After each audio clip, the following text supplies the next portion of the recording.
Walang pasok. Kapag hindi pangkaraniwan yung buhos ng ulan, meaning napakalakas nito, may tendency na walang pasok sa school namin nung elementary pa ako. Tanda ko pa dati, gumigising pa ako ng maaga nun kasi syempre may pasok. Ang lakas ng ulan. May pasok kaya kami?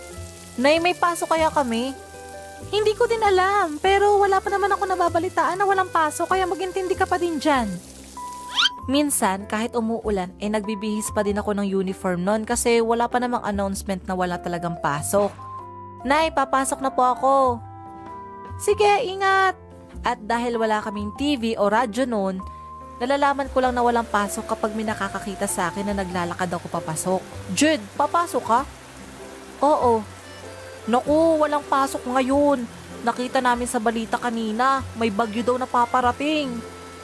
Sigurado kayo? Oo, sigurado ako. Sige, uwi na ako ah. Kahit medyo nakakairita kasi sayang naman yung effort ko sa pagbihis, tuwa-tuwa pa din akong umuwi kasi syempre, walang pasok.